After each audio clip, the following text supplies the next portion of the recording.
कायेन वाचां मलं शरीरस्य च वेत्तकेन योपाकरोतं प्रवरं मुनीनां पतञ्जलिं प्राञ्जलिरानतोऽस्मि। तो हम कर रहे थे साधन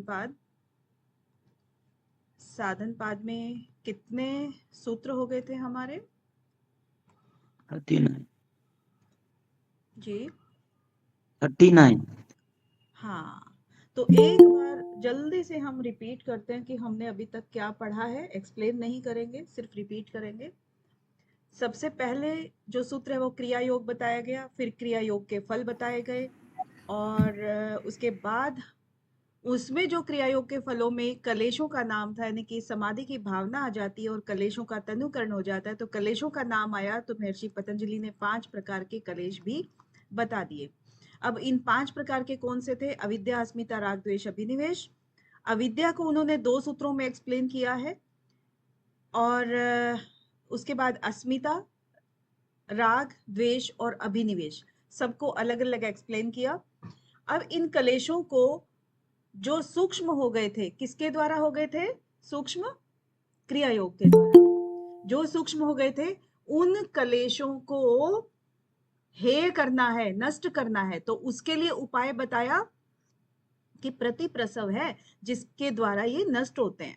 अब वो प्रतिप्रसव को किया कैसे जाए, वो 11वें सूत्र में बताया कि ध्यान हेयास तद्व्रतय।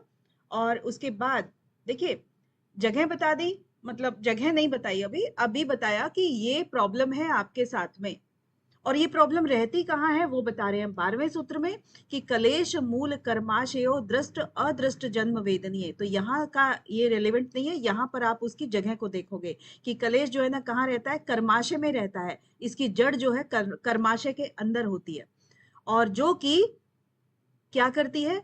दृष्ट और अदृष्ट जन्म वेदनीय होती है। ठीक है, ये एक्सप्लेन पहले हो चुका है।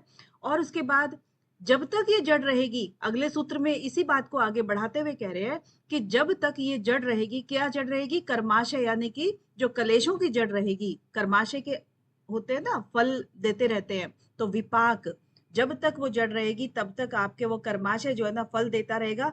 और किस किस रूप में फल देता रहेगा वो बताया है, जाति, आयु और भोग के रूप में वो फल देता रहेगा।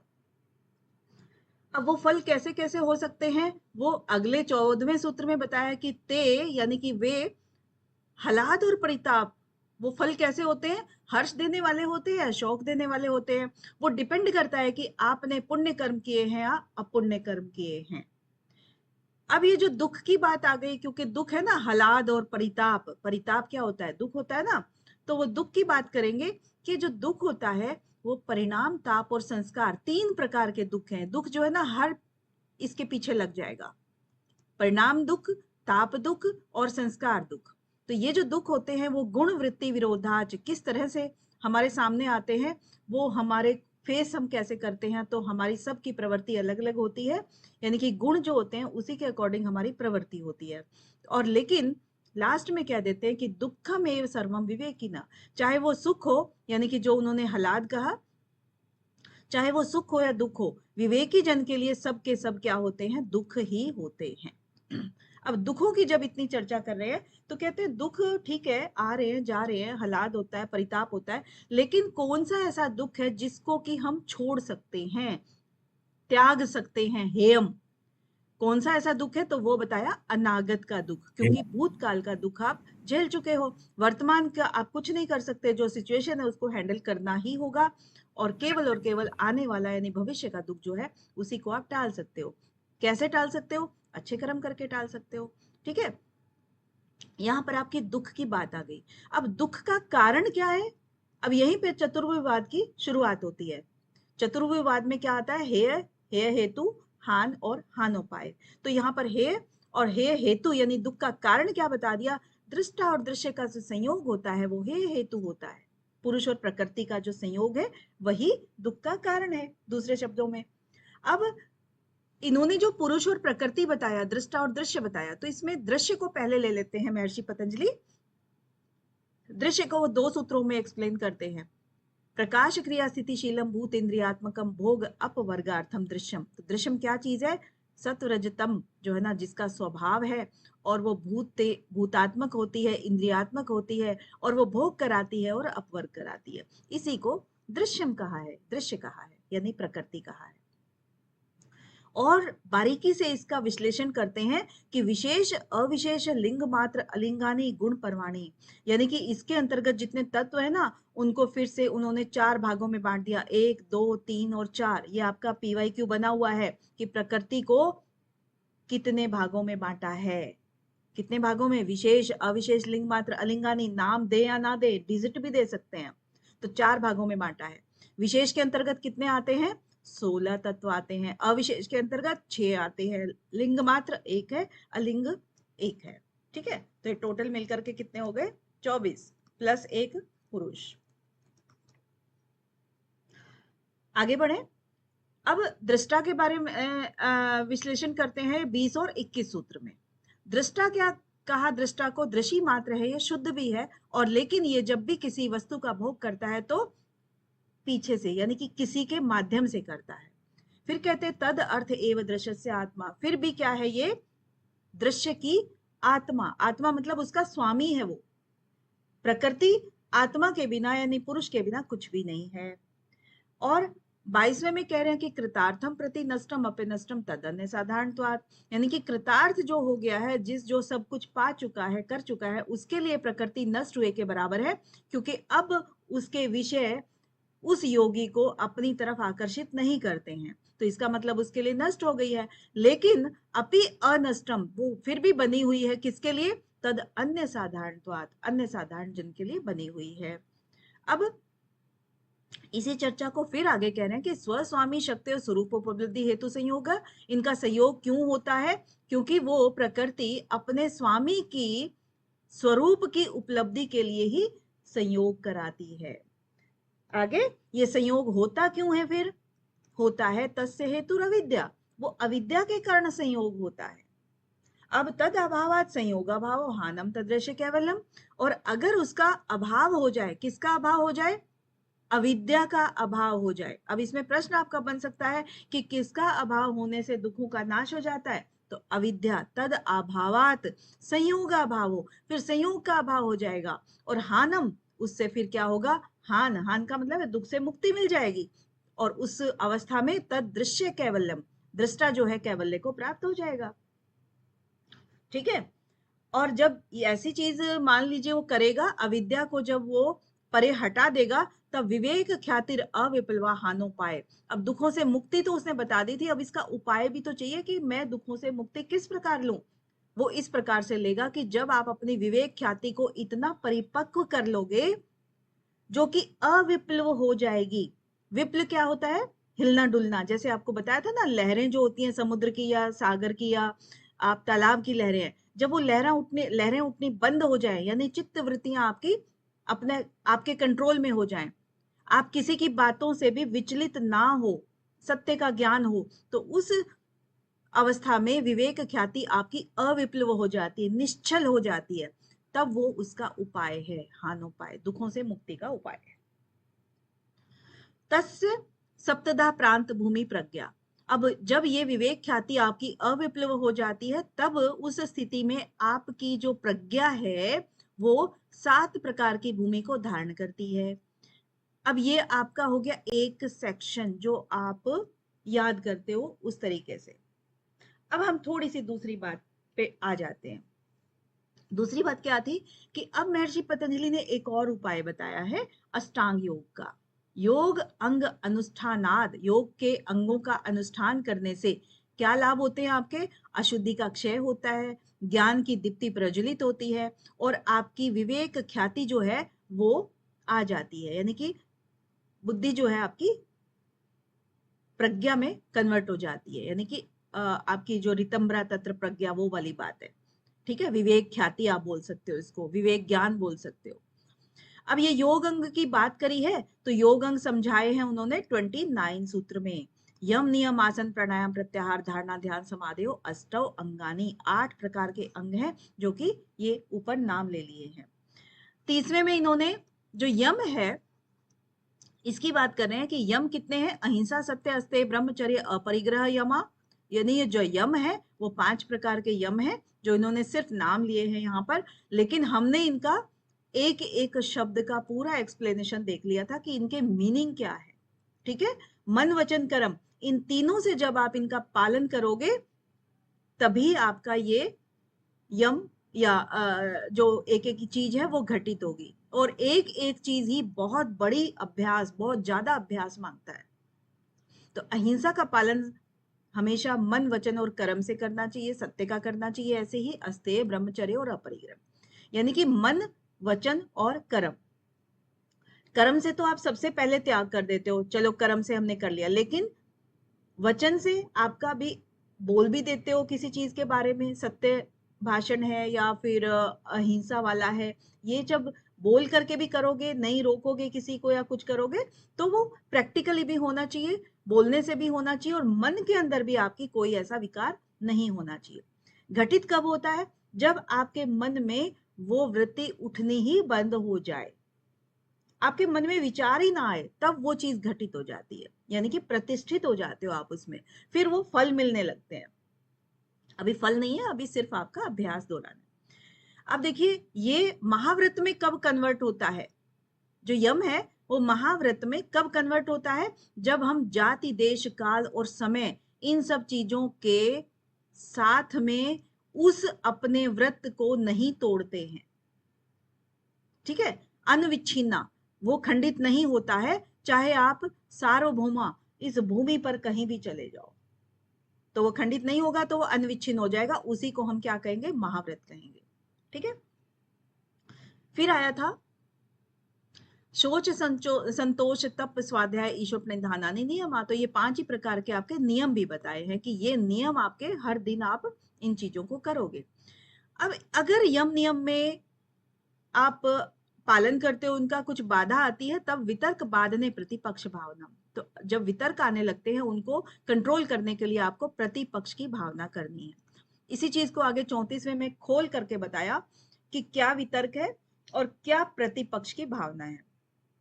वितर्का क्या होते हैं, हिंसा आदि जो भी हैं उसको हम कृतकारित अनुमोदिता इन प्रकार से करते हैं, लोभ, क्रोध और मोह पूर्वक हो करके करते हैं, यानी कि जो हमारा अंदर मन जो है वो लोभ पूर्वक हो जाए, क्रोध पूर्वक हो जाए, मोह पूर्वक हो जाए, तभी ये सब हम कार्य कराते हैं, कृतकारित और अनुमोदिता। उसके बाद ये कार्य किए कैसे जाते हैं, मृदु, मध्य और अधिमात्र। कोई बहुत ही देर से उत्तर देता है, कोई बिल्कुल ना कम ना ज्यादा, और कोई तुरंत उत्तर दे देता है किसी भी चीज का। तो वो 3 प्रकार से गति इनकी होती है। और वो उनका फल कैसे होता है, दुख वाला, अज्ञान वाला और अनंत फल देने वाले ये होते हैं। तो इसी को हमने कहा है प्रतिपक्ष भावना। ठीक है, अब उसके आगे हमने बात की थी यम के फलों की। तो फल क्या थे, अहिंसा का अंदर प्रतिष्ठित हो जाते हैं तो वैर त्याग आ जाता है, सत्य के अंदर प्रतिष्ठित होने से हमें क्रिया फल देने की क्षमता आ जाती है, अस्तेय में प्रतिष्ठित होने पर सर्व रत्न उपस्थित हो जाते हैं, और ब्रह्मचर्य में उपस्थित होने पर वीर्य लाभ होता है, और अपरिग्रह, स्थैर्य, जन कथनता, संबोध, अपरिग्रह में जब हम स्थिर हो जाते हैं तब हमारी जीवन से जुड़े हुए जितने भी क्वेश्चन होते हैं उन सब से हमारा वैराग्य हो जाता है, मतलब वो सब चीजें हमारे अब जानने योग्य नहीं रहती हैं। आज हम शुरू करेंगे 40 वाले सूत्र से। अभी हमने कर लिए यम, ठीक है, यम और उसके फल, ये हो गया। अब शुरू क्या हो रहे हैं, नियम, नियम पालन के फल है। अब शौच क्या होता है वो सब हमने कर लिया था ना, शाब्दिक मीनिंग हमने कर लिए थे। अब इनके फल देख रहे हैं कि नियम पालन के फल में शौच जो है, सबसे पहले शौचात स्वांग जुगुप्सा परैर असंसर्गः। इसको अगर हम खोल करके देखेंगे, आप सिर्फ सूत्र पढ़ते हो तो बहुत सारी चीजें अगर संस्कृत का नहीं आपको है तो ये चीजें एकदम से समझ नहीं आती है। इनको अगर हमने संधि विच्छेद करके लिखा, सोचात स्वांग जुगुप्सा परैर असंसर्गः, तो यहाँ पर असंसर्ग जो र है ना, ये छोटा है, यानी कि हलंत लगा हुआ है ना इसके नीचे, और यहाँ अ जो बचा वो स के पहले आ गया। तो संसर्ग और असंसर्ग दोनों का अर्थ जो है ना एकदम उल्टा हो जाता है। तो शोचात, शोचात का मतलब क्या हुआ? शुद्धता से संबंधित है। तो शुद्धता क्या होता है कि आंतरिक और बाह्य। जी आंतरिक और बाह्य शुद्धता ना। हाँ, आंतरिक और बाहरी शुद्धता। तो जो यहाँ पर बाहरी बाहरी शुद्धता की बात कर रहे हैं हम यहाँ पर, आंतरिक का अगला एक श्लोक है, लेकिन यहाँ पर बाहरी शुद्धता है। आप शरीर की शुद्धता की बात कर रहे हो। तो शरीर को जब हम देखेंगे तो शरीर की शुद्धता में क्या होता है कि अपने शरीर को साफ रखना ये। लेकिन शरीर में अगर हम देखें कि हम जो बताया था ना कि अगर हम अपनी स्किन के अंदर झांक के देखें तो इतना हमें घृणित लगता है कि सब में नसें हैं, नाड़ियां हैं, मल है या फिर कफ है, पता नहीं क्या क्या चीजें भरी हुई हैं। तो हम खुद ही उसको नहीं देख सकते हैं।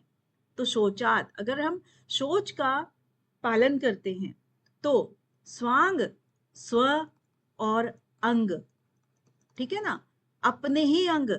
जब हम शौच की बात करेंगे तो अपने ही अंग। जुगुप्सा, जुगुप्सा का मतलब क्या होता है? घृणा करना।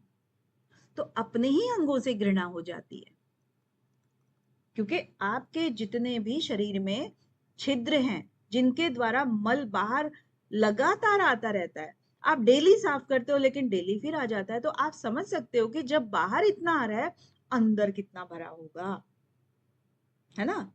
तो घृणा पैदा हो जाती है अपने ही अंगों से। जब अपने ही अंगों से आपको घृणा पैदा हो गई तो परैर जो दूसरे हैं उनसे आपको प्यार कैसे हो सकता है? उनसे भी आपको असंसर्ग, संसर्ग करने की, उनसे संबंध रखने की इच्छा ही नहीं होगी, ठीक है ना। जब आप शौच का पालन करने लगते हैं तो जब आपने अपने ही अंगों से अपने आप को जाना कि हमारा शरीर किससे बना है, कैसे बना है, और ये कभी साफ ही नहीं होता है, तो जब ऐसा हो गया तो खुद ही के अंगों से घृणा होने लगती है। और जब खुद का ये पूरा आपको एबीसी पता लग गई तब दूसरों का जो है उससे आप संसर्ग कर ही नहीं सकते, ठीक है। तो जब विवेक ज्ञान हो गया, मतलब विवेक ज्ञान का मतलब है आपने ऊपर से नीचे सारा ज्ञान कर लिया, तो संसर्ग करने की इच्छा का ही त्याग हो जाता है। बाहरी सोच करने से हमें ये फायदा होता है। तो ये बाह्य शुद्धि की बात कर ली। अब करते हैं आंतरिक शुद्धि। आंतरिक शुद्धि में क्या आता है? अंतःकरण, है ना। बाह्य शुद्धि में शरीर आ गया, लेकिन आंतरिक जो कि अंतःकरण का पार्ट होता है, मन बुद्धि चित्त अहंकार। तो इनमें जब हम क्या करेंगे, प्रतिष्ठित होंगे या उसके अंदर जब हम काम करेंगे तो हमें जो फल प्राप्त होंगे, सत्व शुद्धि, सोमनस्य, एकाग्रे, इंद्रियजय, आत्मदर्शन। तो सत्व शुद्धि 1, सोमनस्य 2, एकाग्रे 3, इंद्रियजय 4, आत्मदर्शन 5। यहाँ योग सूत्र में करीब करीब 5-5 चीजें बहुत सारी हैं, नोटिस किया होगा आपने। तो ये पॉइंट्स आप बना लीजिए। तो सत्व शुद्धि मतलब यानी कि जो आपका आंतरिक सोच है, मन की पवित्रता है, उसी से संबंधित यहाँ बात करें। तो सत्व, सत्व को क्या कहते हैं यहाँ पे? सत्व का मतलब क्या है? बुद्धि भी आता है, ठीक है। तो जो बुद्धि है, बुद्धि की शुद्धता हो जाती है जब, तो प्रज्ञा भी जागृत हो जाती है, क्योंकि बुद्धि में फिर हमारे इधर उधर के विचार नहीं आते हैं, ठीक ठीक विचार आते हैं सारे, तो प्रज्ञा जागृत होगी। तो समाधि पाद कौन सी हो गई? समाधि पाद में ये जो हमने कहा था संप्रज्ञात समाधि, तो वहां पर सत्व शुद्धि ही तो था। यानी कि जब बुद्धि की जागृत बुद्धि हमारी हो गई है या विवेक ज्ञान हो गया है, वितर्क विचार आनंद अस्मिता का जो अभ्यास हमने किया, तो हम अस्मिता के स्तर तक हम पहुंच गए थे लास्ट में, तो वो प्रज्ञा हमारी आ जाती है। ये यहीं पर वो प्रज्ञा जो है ना सत्व हो जाती है, इसी को हम सत्व शुद्धि कहते हैं कि बुद्धि हमारी सत्व सात्विक गुणों वाली हो गई है, बाकी सबके सब हमारे मल धुल गए हैं। कौन कौन से? रज और तम वाले, वो धुल गए ना, तो इसीलिए सत्व केवल और केवल उसमें सात्विक गुण बाकी है अभी। सेकंड नंबर पे सोमनस्य। जब सात्विक गुण के साथ में हमारा जो मन है वो सोमनस्य, सुमन, किससे बना है ये? सुमन, सुमन का मतलब है सुमन, यानी अच्छा मन, अच्छी सोच आ जाती है। तो जो हमारे मन में जितनी भी चीजें हैं, जैसे कि हम कहेंगे कि अहंकार है, अस्मिता है। अहंकार मतलब हम अपना आकार बनाए रखते हैं। अहंकार मतलब अहम और आकार, हमने अपना एक आकार सा बना रखा है और हम उस आकार के दायरे में ही हम जीते रहते हैं कि ये मेरा है। इस स्थिति में हम आंतरिक सोच का जो अभ्यास करते रहते हैं कि ये अहम, अहंकार का अहम, तो उस दायरे से फिर हम बाहर हो जाते हैं, यानी कि मन हमारा फिर शांत हो जाता है, सुमन हो जाता है, सोमनस्यता आ गई, तो यानी कि गंदा मन जो है ना वो हट गया। सोमनस्य क्या होता है? अच्छा मन, शांत मन। और वैमनस्यता, इसी का अगर हम उल्टा कहें तो वो गंदा मन। वैमनस्यता का मतलब गंदा और सोमनस्यता का मतलब अच्छा। ठीक है, क्लियर है ना? क्लियर है, कोई डाउट तो नहीं है ना इसमें? नेक्स्ट आता है एकाग्र।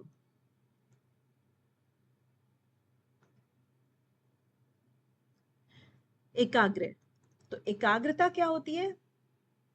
इसको ए ही और अग्र, इसी को हम एकाग्र बोलते हैं कि सामने सिर्फ एक ही चीज है, एक ही चीज का नाम एकाग्रता है।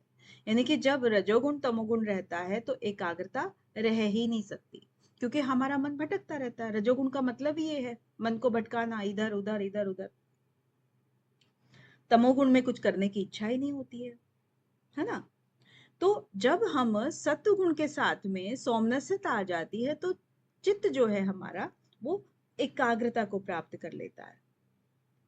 मन में कोई एक आलंबन लग गया और उसी आलंबन में आप आगे बढ़ते रहे, तो सात्विक आलंबन में ही आप एकाग्र कर सकते हो अपने आप को, बाकियों में तो कर ही नहीं सकते हो।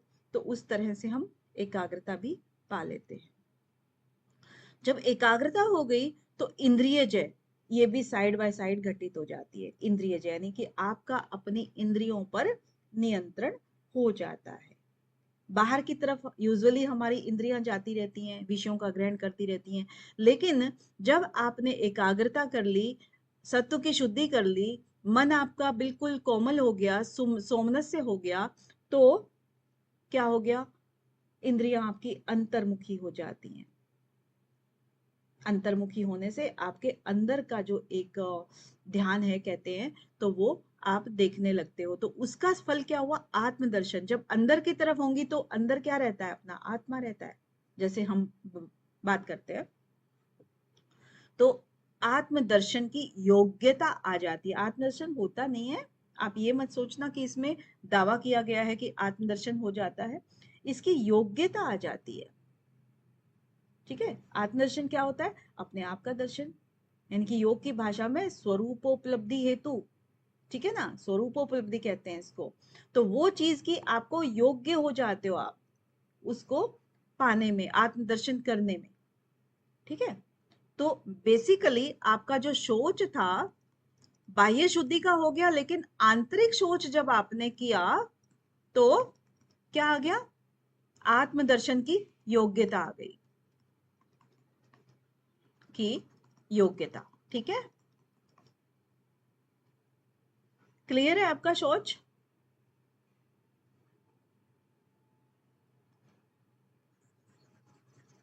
Okay, next. नेक्स्ट नियम क्या है? सोच के बाद संतोष।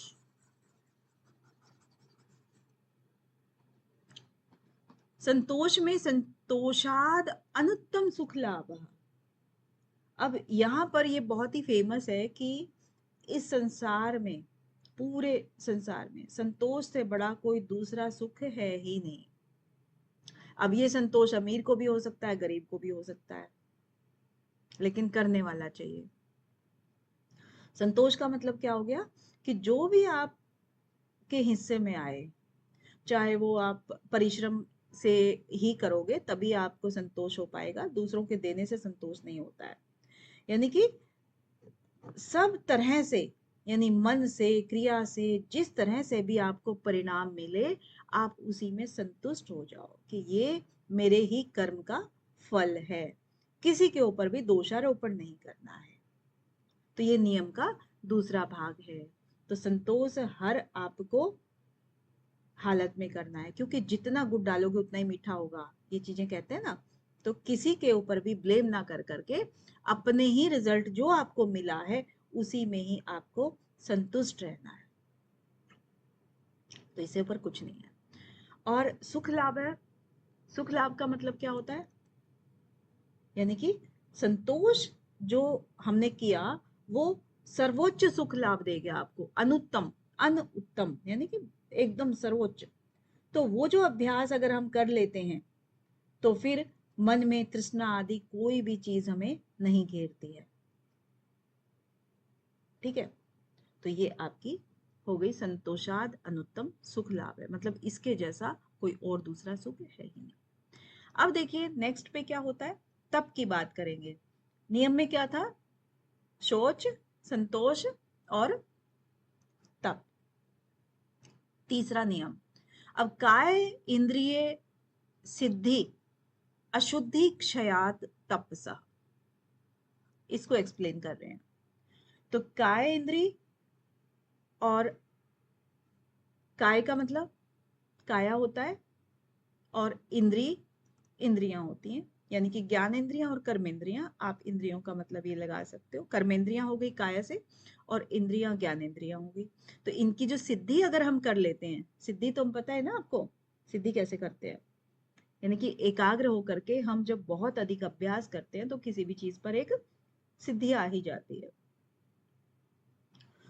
तो जब अशुद्धि का न होना, यानी कि तप जो होता है वो अशुद्धियां खत्म कर देना, अशुद्धि क्षय है ना, तो अशुद्धियों को क्षय कर देना। अब शुद्ध क्या है? जैसे कि पुरुष और प्रकृति दोनों अलग अलग तत्व होते हैं। जब अलग अलग तत्व हैं दोनों, पुरुष और प्रकृति, तो फिर वो दोनों अपनी अपनी जगह पर शुद्ध है।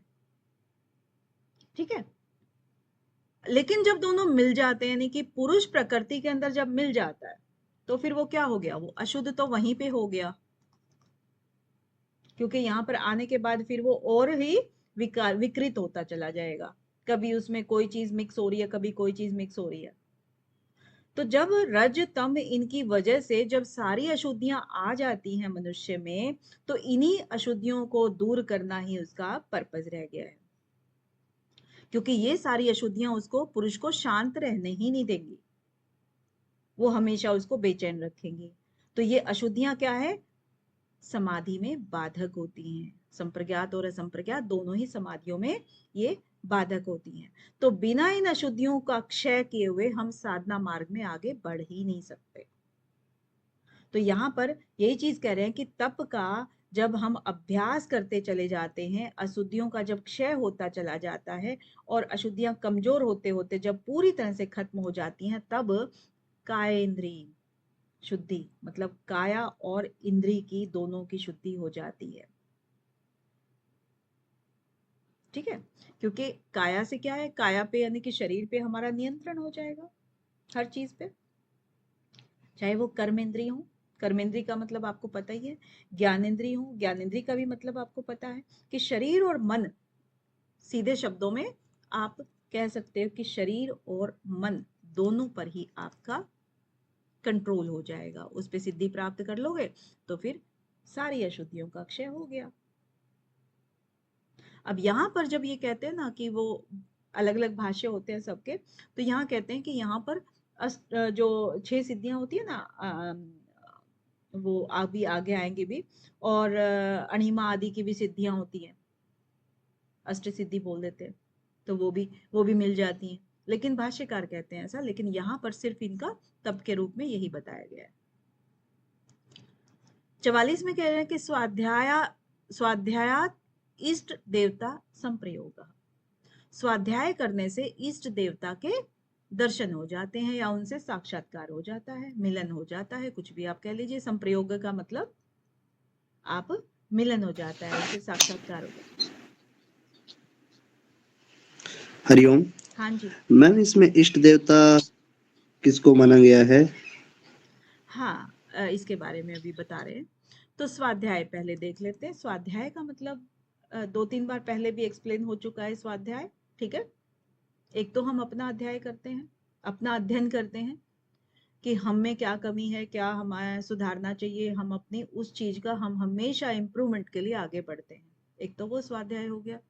दूसरा इसका अर्थ निकाला है कि जिस एकाग्रता के साथ हम आगे बढ़ रहे हैं। तो एकाग्रता मतलब एक चीज। तो एक चीज मतलब सबके लिए अलग अलग चीज हो सकती है, लेकिन एक बंदे के लिए एक चीज होगी, तो वो एकाग्रता हो गई। उस एकाग्रता में अब इष्ट देव सबके अलग अलग होते हैं। जैसे कोई शिव जी को चाहते हैं, कोई आराधना करना चाहते हैं, कोई कृष्ण जी को चाहते हैं, कोई राम जी को चाहते हैं, कोई हनुमान जी को चाहते हैं, या कोई आ, सिर्फ सूर्य की कर रहे हैं यानी स्थूल चीजों की कर रहे हैं, कोई मंत्र के प्रति है यानी कि कोई मूर्ति पूजा नहीं करते हैं। बहुत सारे ऐसे हैं ना, अलग अलग पंथ जिनके हैं, अलग अलग रास्ते जिसके हैं, पंथ का मतलब रास्ता है ना। तो अलग अलग जिनके रास्ते हैं वो उन सब की अलग अलग, हम सिर्फ एक एग्जाम्पल के साथ में सभी का ही एग्जाम्पल उसमें आ जाता है। तो अगर हम स्वाध्याय करते हैं किसी एक का, तो उस एक के बारे में सारे की सारी हम नॉलेज गेन करने की कोशिश करते हैं कि हमने वहां से सोर्स मिला, वहां से ले लिया, वहां से मिला, वहां से ले लिया, वहां से मिला, वहां से ले लिया। तो एक दिन ऐसा आएगा कि आपको बहुत अधिक जानकारी उसके बारे में हो जाएगी। अब जब दिन रात आप वही चीज कर रहे हो, वही चीज एकाग्रता के साथ कर रहे हो, कोई और काम ही नहीं है आपको, तो जिस भी ईस्ट के लिए आप कर रहे हो, तो वो ईस्ट कहीं ना कहीं आपको दर्शन देने लगते हैं, यानी कि आपके सामने वो आने लगते हैं, आप उनको फील करने लगते हो कि कान्हा जी मेरे साथ हैं, देखो उन्होंने ऐसे किया था। बहुत सारी स्टोरियां आपको मिल जाएंगी ऐसी, भगवान शिव के बारे में आपको मिल जाएगा, भगवान राम के बारे में मिल जाएगा कि उन्होंने सपने में आके दर्शन दिया, या ऐसे दिया वैसे दिया, उन्होंने मुझे प्रेरणा दी। इस तरह की आपकी बातें ना अब वो धीरे धीरे बढ़ने लगती है। शुरू में नहीं होंगी, लेकिन जितना स्वाध्याय आप करते जाओगे उतना ही आपको ये फीलिंग्स स्ट्रॉन्ग होती जाएंगी। तो इट मीन्स क्या हुआ कि जिस रास्ते वो आगे बढ़ रहा था वही उसके सामने प्रकट होने लगता है। भीम जी।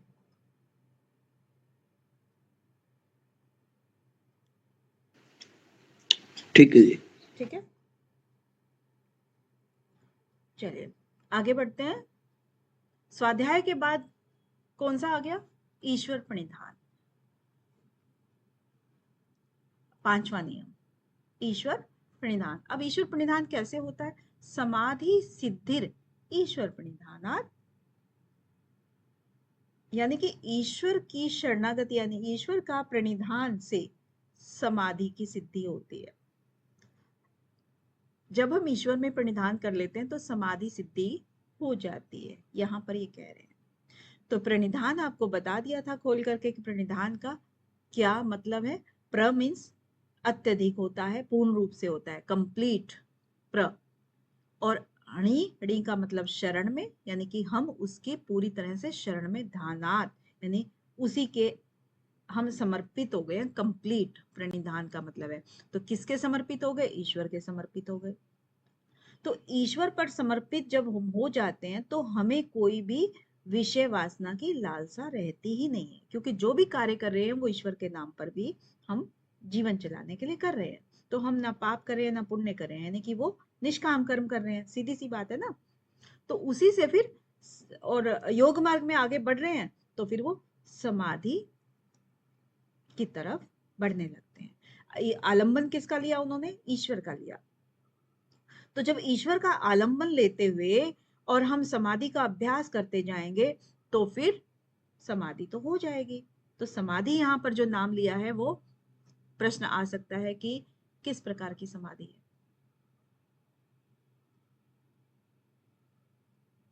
किस प्रकार की समाधि है। ये वाली समाधि दिला दिया आपको, अब आप बताओगे कि कौन सी समाधि मिली है।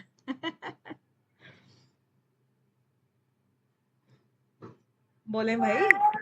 मैम असंप्रज्ञात। अच्छा, और बोलो बोलो, बहुत इंपॉर्टेंट क्वेश्चन है। कि अष्टांग योग में जिस समाधि का वर्णन है वो समाधि आपकी संप्रज्ञात है या असंप्रज्ञात है? अशोक जी। मैम असंप्रज्ञात ही है मैम, हमारे अकॉर्डिंग भी असंप्रज्ञात। अच्छा, असंप्रज्ञात है। भीमिंदु जी आप क्या कह रहे हैं? मुझे अभी जानना है। असंप्रज्ञात मैम। अच्छा, ओके। अशोक जी आपका क्या कहना है? असंप्रज्ञात। अच्छा, और गीता पूजा जी भी कुछ कहेंगी क्या? सविता जी। मैम ऑडियंस के साथ जाना चाहेंगे। असंप्रज्ञात मैम। अच्छा, ठीक है, मतलब आप मेजोरिटी में जाना चाहेंगे। सबका गलत है। इस संप्रज्ञात समाधि की होगी। मैम कैसे जब ईश्वर प्रणिधान हो गया तो मैम समाधि तो असंप्रज्ञात ही होगी ना फिर। अभी मैंने आपको ये क्या बोला मतलब था? अभी मैंने जी मैम। एक्सप्लेन करते समय आपको बोला कि जब हम ईश्वर का आलम्बन लेते हैं यानी कि एकाग्र हुए ना किसी भी अच्छा चीज में, ठीक मैम। तो हमने आलम्बन लिया। आलम्बन जब तक रहेगा तब तक संप्रज्ञात समाधि होगी। आलम्बन जी जिस मैम। दिन छूट गया उस दिन असंप्रज्ञात होगी ना। हमें मैम क्या इसमें है, ईश्वर प्रणिधान को जी मैम। हमने क्या है, जब मैम भी हम, इसमें एक सेकेंड आप मेरी बात सुने। जब जी हमने मैम जी मैम जी जी। वितर्क, विचार, आनंद दूसरे लोग माइक ऑफ करें। और अस्मिता, ठीक है, ये 4 स्टेप हमारे थे। ठीक है, तो यहाँ पर हमने जो बोला था, वितर्क का मतलब है हम स्थूल आलंबन लेते हैं, विचार का मतलब हम सूक्ष्म आलंबन लेते हैं, आनंद मतलब इस सूक्ष्म में ही हम आनंदित हो जाते हैं। और आनंद, यहाँ पर बहुत सारे लोग अटक जाते हैं क्योंकि वो आनंद में ही जीना चाह रहे हैं। उसके बाद यहाँ से निकल करके कुछ लोग आगे बढ़ते हैं तो अस्मिता यानी सूक्ष्म अहंकार, अहम, अहम ब्रह्मास्मि, जैसे कि वो एक वो कहते हैं ना कि मैं हूं, एक सूक्ष्म अहंकार उसका रह जाता है, जिसमें क्या था, दृष्टा। अस्मिता वाला सूत्र बताओ मुझे। दृक दर्शन शक्ति और एकात्म ईव अस्मिता। दृश्य। इसमें जो ईव है ना वो बहुत इंपॉर्टेंट है। ईव को भूल मत जाना, क्योंकि वो एक ही समझने लगते हैं जबकि वो एक तो नहीं होते हैं। दृक और दर्शन शक्ति, तो दर्शन कभी भी जड़ है, दर्शन ना। दृक दर्शन शक्तियों और एक आत्मा जब लगती है, लेकिन जबकि हमें पता है कि वो दोनों अलग अलग हैं, तो फिर वो एक जब समझने लगते हैं उसी को हम अस्मिता कहते हैं, यानी कि अभी भी मिक्सिंग है इसमें। ठीक है ना, तो ये मिक्सिंग है ना, इस मिक्सिंग तक हम कहा, किसके सहारे, किस थ्रेड के सहारे हम आए हैं, किस धागे के सहारे आए हैं? सत्व गुण के सहारे हम यहां तक पहुंचे हैं। ठीक है, सत्व गुण के बिना तो नहीं होगा ना। अब ये थ्रेड हमने पकड़ा हुआ है, अभी इसी के सहारे हम आए हैं ना। तो इसी को अगर ये घटित हो जाती हैं चारों की चारों, तभी तो वो संप्रज्ञात समाधि है ना। इसी को हम संप्रज्ञात समाधि कह रहे हैं। जब ये सत्व गुण भी छूट जाता है, गुणातीत हो जाते हैं, तब जाके असंप्रज्ञात समाधि घटित होती है। ठीक है, क्लियर है? जी मैम मतलब जब सारे आलम्बन छूट जाएंगे हाँ, तब हम कोई भी असंप्रज्ञात आलंबन, होंगे। कोई भी सहायता, आलंबन कुछ भी उसका नहीं रहना चाहिए, तब जाके असंप्रज्ञात होती है। तो ये जो अष्टांग योग वाली जो समाधि है, ये संप्रज्ञात समाधि है, असंप्रज्ञात नहीं है। और ये जो है अष्टांग योग, ये प्रारंभिक साधकों के लिए ही बताया गया है। क्रिया योग मध्य, जो मध्य साधक होते हैं ना, उनके लिए बताया है। और उच्चतम जो कैटेगरी के साधक होते हैं उनके लिए अभ्यास और वैराग्य बताया गया। समाधि सिद्धि देख लिया, ईश्वर प्रणिधान वाला। अब देखिए यम नियम के बाद, अभी तक हमारे नियम हुए हैं कंप्लीट, है ना। नियम के बाद क्या आता है? यम नियम आसन। आसन। आसन आता है। तो आसन को किस तरह से करेंगे? आसन क्या चीज है? बैठने की जो चीज होती है ना, हम उसको आसन कह देते हैं। स्थिरता, ठीक है ना। तो वो क्या है? स्थिर सुखम आसनम। यानी स्थिर, स्थिर का मतलब होता है स्थिरता, यानी कि जब कोई भी चीज स्थिर हो जाए, यानी उसमें अब चंचलता ना रहे, हिले डुले ना। जब हम किसी भी आसन पे बैठे हैं और हिल डुल रहे हो, तो फिर वो हमारी अस्थिर अवस्था कहलाई जाएगी। अब सबसे पहले हमें समाधि में बैठने के लिए स्थिर होना पड़ेगा, हिले डुले ना, क्योंकि जब हम हिले डुलेंगे तो हमारा एकाग्रता भंग होती है इससे। तो इसीलिए हमें आसन का भी अभ्यास करना है। और आसन क्या चीज है, उसकी परिभाषा दी है इसने कि स्थिर सुखम आसनम, जिसमें कि स्थिर हो और वो सुख पूर्वक भी हो। अब स्थिर तो हम कर लें, लेकिन हमें बहुत पेन हो रहा है या हम अब बहुत असहज स्थिति में हैं और हम स्थिर रहने की कोशिश कर रहे हैं, लेकिन उसमें ध्यान हमारा भंग हो जाएगा। तो इसीलिए उसकी दूसरी शर्त ये है कि सुख का भी अनुभव हो, सुख पूर्वक भी बैठे। मैम जैसे इसमें बैठने का बताया गया है, तो कुछ एक साधक ऐसे भी हुए हैं जो खड़े होकर साधना करते हैं, तो जैसे इसको इस संदर्भ में ले सकते हैं कि शरीर की कोई भी अवस्था, चाहे आप खड़े हैं बैठे हैं, तो वो आसन है, उसमें स्थिरता और सुख होना चाहिए और सजगता हो। हाँ हाँ, आप ले सकते हो, बिल्कुल ये चीज ले सकते हैं। ठीक। आसन का मतलब है कहीं किसी चीज पे सिचुएटेड होना, आप चाहे खड़े हो, बैठे हो, लेटे हो, जो भी हो। आमतौर पर जब हम अपने प्रैक्टिकल वे में देखते हैं, तो बैठना जो हमारा सिद्धासन है या सुखासन है, जो भी है, तो उसके अंदर बैठ करके हम ज्यादा समय रह सकते हैं, क्योंकि वो चीज है। लेकिन इसीलिए हम उसको बैठने से संबंधित ले लेते हैं। अदरवाइज आसन का मतलब है कोई ऐसी पोजीशन आपके शरीर की जो कि आपको स्थिरता प्रदान करे और सुख साथ में आपको मिले। ऐसा नहीं है कि कोई चीज के लिए आप बहुत ज्यादा बेचैन हो जाते हो। ठीक है, तो ये हो गया आपका आसन की परिभाषा एक तरह से।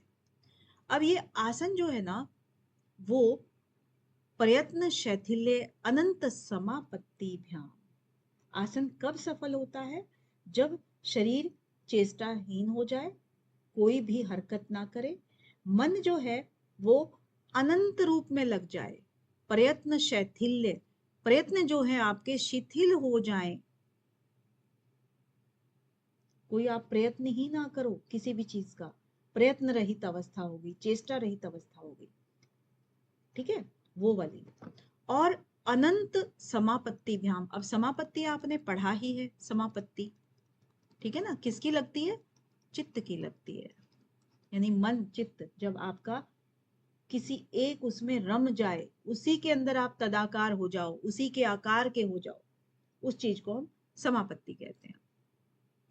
तो जब आपके प्रयत्न सारे शिथिल पड़ जाएं, कोई हरकत ना हो, और तो यहाँ पर अनंत का मतलब जो है ना, अनंत तो है ही है, लेकिन वो अपने स्वरूप के विषय में कह रहे हैं कि जो हम अपने आप के स्वरूप का दर्शन करने जा रहे हैं, चेतन पुरुष के विषय में जो कर रहे हैं, हम बात कर रहे हैं, तो उसके अंदर जब रम जाता है, तब जा करके ये कहते हैं कि आसन जो है वो निर्विघ्न रूप से घटित हो रहा है। ठीक है, तो हमारा स्वरूप, उसके अंदर ही हम नित्य प्रति उसके अंदर स्थित होने की कोशिश करते हैं। तदा दृष्टु स्वरूपे अवस्थानम, यानी कि जब हम अपने स्वरूप में स्थित हो जाते हैं, तब ये जो समापत्ति है ये हमारा घटित हो जाती है। यानी अनंत पर, यानी कि हमारे अपने स्वरूप पर वो स्थित हो जाती है। क्योंकि अनंत यानी कि जब हमने पूरी अपने बाह्य इंद्रियों के द्वारा अंदर की तरफ हमने उनको अंतर्मुखी किया, तो अंतर्मुखी करते करते चक्रास एंड ये वो के अंदर फिर एकदम से अस्मिता पर वो ठहर गया, और अस्मिता पर ठहरते ठहरते फिर वो उसके अंदर विलीन हो गया। विलीन का तदाकार, समापत्ति का मतलब ही क्या होता है? तदाकार, उसकी ही आकार का हो गया। ठीक है, तो मन वहां पे टिक गया। और ये टिकता कब है? सतु दीर्घकाल निरंतरे सत्कारा आसेवितो दृढ़ भूमि। ठीक है, तो उससे वो टिकता है। बहुत अभ्यास करना पड़ता है। फिर आता है 48 वाले सूत्र में कि इससे फल क्या मिला? ततो यानी आसन सिद्धि से द्वंद्व अनभिघात। इससे आपके द्वंद्व जो है ना वो बाधा नहीं पहुंचाते। अन अभिघात, अभिघात क्या होता है? बाधा पहुंचाना।